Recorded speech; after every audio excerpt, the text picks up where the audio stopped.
Estamos começando mais uma Opinião Pernambuco. No programa de hoje, eu converso com o cientista político Sérgio Ferraz, que fará uma análise da conjuntura política brasileira a partir dos últimos acontecimentos que mexem aí com a ameaçada democracia do país. Eu sou Estela Mares e este programa também é veiculado pela Rádio Universitária FM e pela Rádio Universitária Paulo Freire AM. Sérgio, muito obrigada pela sua participação aqui no Opinião Pernambuco mais uma vez. Minha primeira pergunta para você é se corremos, sim, risco real de ruptura institucional aqui no Brasil neste momento. Boa tarde, Estela. Boa tarde para todo mundo. É um prazer voltar aqui, né? Eu acho que a situação nossa nunca foi tão séria, tão delicada, como nas últimas semanas, né? Como no contexto atual, né? É importante a gente perceber que essa situação ela não vem de hoje, ela foi pouco a pouco se delineando num processo que já vem de anos, né?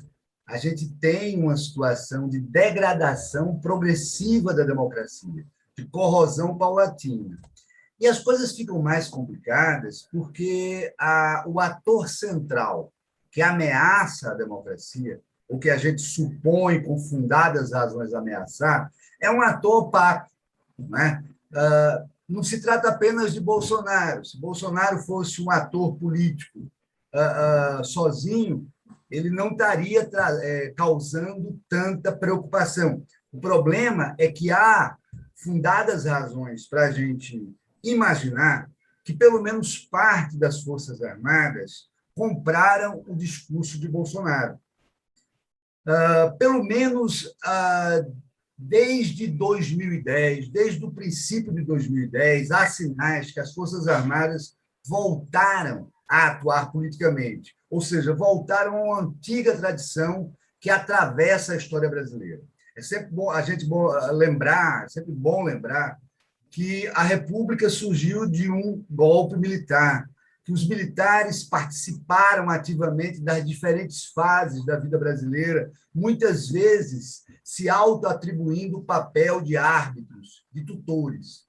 Depois de 85, depois da última experiência de redemocratização, e principalmente depois da Constituição de 88, se criou a perspectiva de que esse seria um capítulo superado. No entanto, desde 2010, com as primeiras movimentações contra a Comissão de Verdade, a Comissão da Verdade do governo Dilma, né? Depois, com a própria crise que a democracia começou a enfrentar diante de problemas econômicos, diante da Lava Jato, que teve um papel muito grande em desprestigiar o sistema partidário, a política, né? Culminando isso tudo no impeachment controverso da presidente Dilma. Quando Temer chega ao poder, sem a legitimidade das urnas e na esteira de um impeachment que dividiu o país, ele próprio procurou se apoiar nos militares. Ali foi um outro passo nessa escalada, onde as Forças Armadas elas deixam de cumprir as funções de instituições de Estado e passam a ser convidadas pelos próprios políticos civis também a entrar no jogo político. E isso vai criando uma distorção cada vez maior. Eu creio que o governo Temer, até por conta da sua fragilidade, principalmente na sua última fase, quando ele faz a intervenção federal no Rio, ele realiza vários passos que explicam a nossa chegada até aqui. É claro que depois da eleição de Bolsonaro a coisa ganha outro patamar, né? Mas eu estou tentando só chamar a atenção da gente que esse processo já vem de muito longe, né?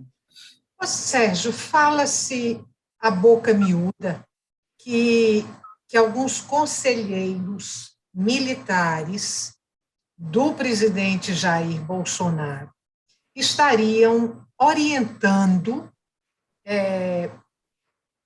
movimentos de ruptura democrática.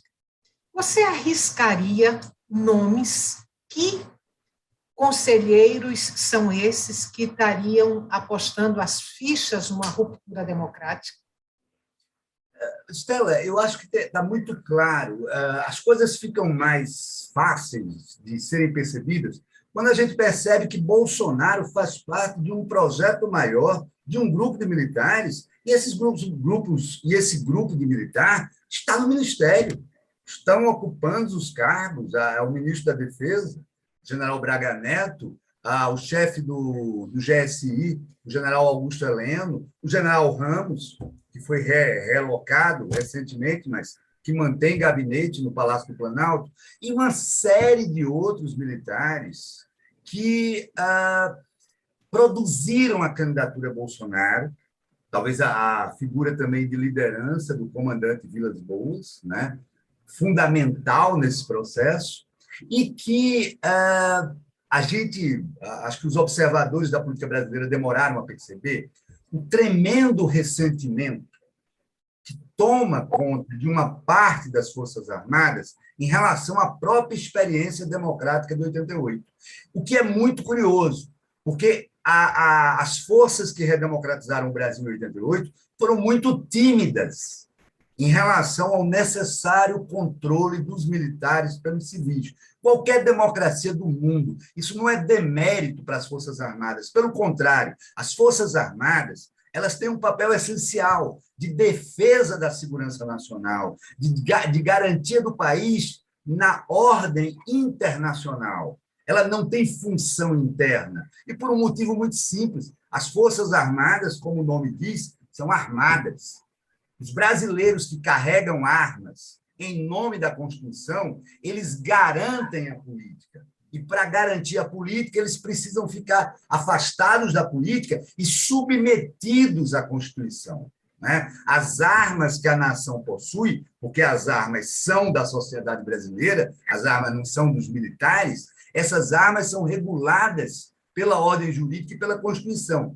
Então, na medida em que as Forças Armadas entraram em um projeto político com Bolsonaro nos últimos anos, elas criaram uma situação de absoluta disfuncionalidade. E hoje, a tensão que se tem é que a presidência desse grupo, que não é uma presidência só de Bolsonaro, mas a presidência desse grupo militar que resolveu adulterar o papel das Forças Armadas e trazê-la indevidamente para a política, se revelou um completo desastre.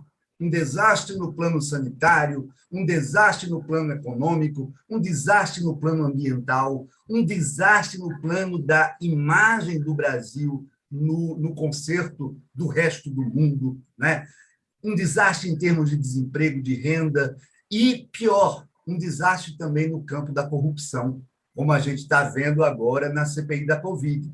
E, mais do que isso, esse grupo se recusa a respeitar o próprio ordenamento jurídico e agora, diante da sua fragilidade, diante de um governo que é crescentemente repudiado pela sociedade, ontem mesmo saiu uma nova pesquisa, dessa vez da XP e PESP, atestando isso, corroborando o que uma série de outros institutos estão mostrando. Diante disso, qual é a reação do governo? Não é tentar mudar suas políticas, mas ameaçar a sociedade.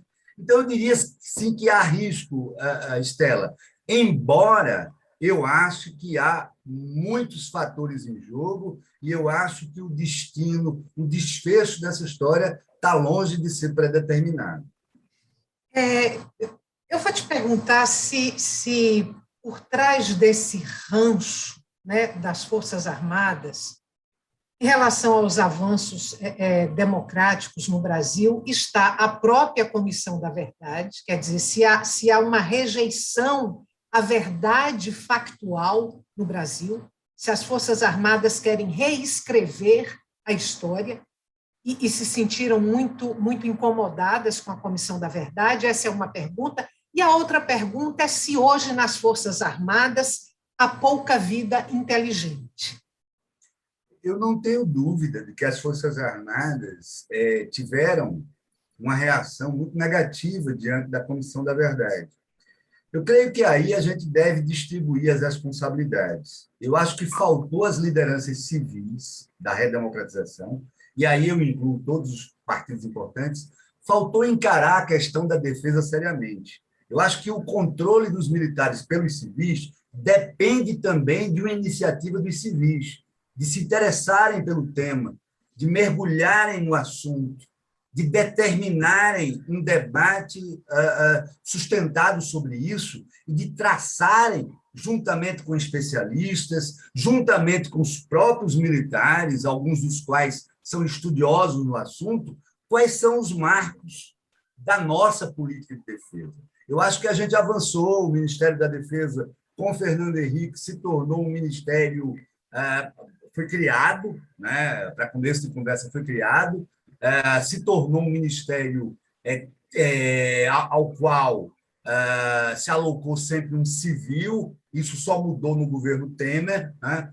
Mas faltou muito, Estela. Eu acho que há um problema aí de timidez. A herança da ditadura, o legado da ditadura não foi enfrentado. A Comissão da Verdade é algo que ocorre no governo Dilma, ou seja, quase 30 anos depois da transição. Essas discussões teriam que ter acontecido lá atrás. O que a gente percebeu com uma certa surpresa foi que nessas 3 décadas não houve atualização de ideias, de conceitos, revisões, aproximações com a tradição democrática, com novas ideias dentro do Exército. Ali, ou pelo menos em alguns setores, eu não diria em todos, porque isso é um outro problema que a gente tem, né? A gente não sabe aquilatar o exato tamanho dos grupos, né? E aí eu entro um pouco na segunda parte do que você questionou, né? Para a gente ter uma ideia mais concreta, até dos riscos que corremos, era necessário que a gente fosse capaz de atravessar um pouco a opacidade da instituição.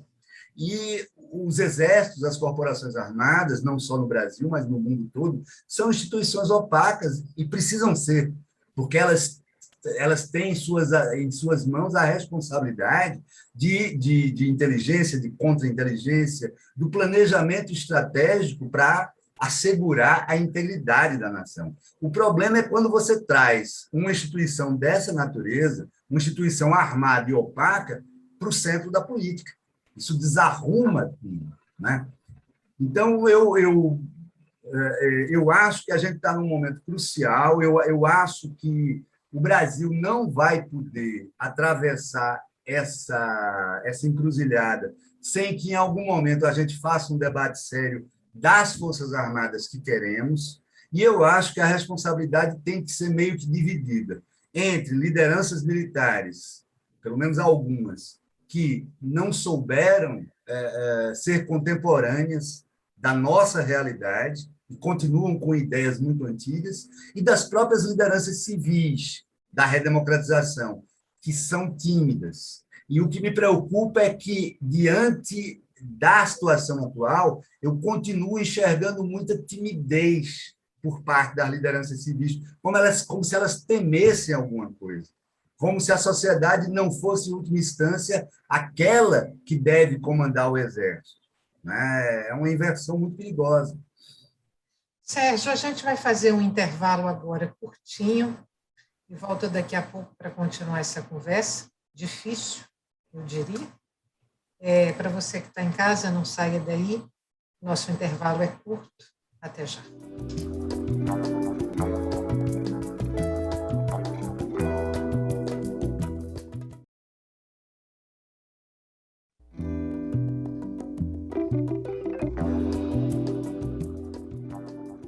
Estamos de volta para o segundo e último bloco do Opinião Pernambuco. O tema de hoje do nosso programa é a conjuntura política brasileira.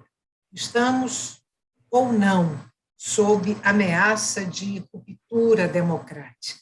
Eu sou Estela Mares e converso com o cientista político Sérgio Ferraz. Lembrando para você que o Opinião Pernambuco também é veiculado pela Rádio Universitária FM e pela Rádio Universitária Paulo Freire AM. Sérgio, no bloco anterior, você fez uma explanação geral da situação brasileira hoje, do quadro brasileiro, do comportamento das Forças Armadas. Você disse que talvez a nossa situação nunca tenha sido tão delicada como agora nessas últimas semanas.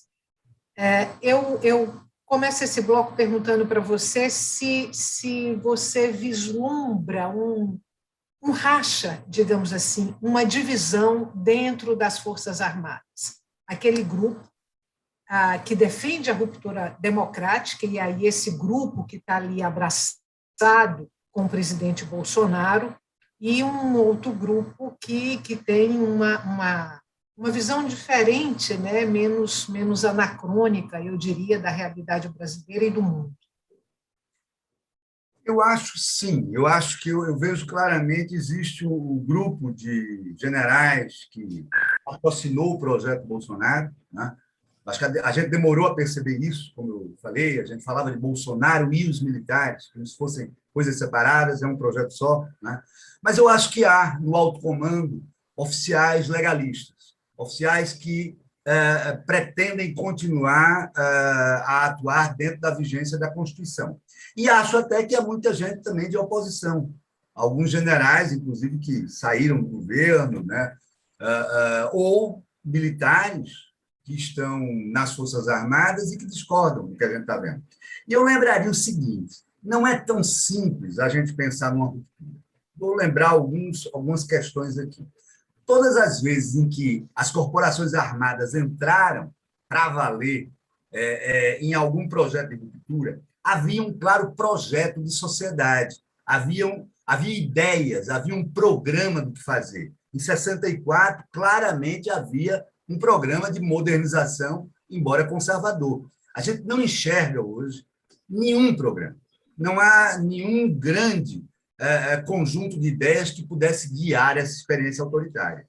Reflexo disso, e um segundo elemento importante, que eu acho que diminui um pouco esse risco, é o fato de que a gente não vislumbra as tradicionais alianças com o grande empresariado e com setores importantes da classe média dessa vez. É verdade que o bolsonarismo conta com 20%, 20 e poucos por cento da sociedade, mas não conta hoje, e eu acho que a carta dos empresários de 2 semanas atrás deixou claro, não conta hoje com o respaldo do grande PIB, e nem conta hoje com a boa vontade da imprensa, dos principais veículos de comunicação. Isso faz uma diferença grande também em relação a 64.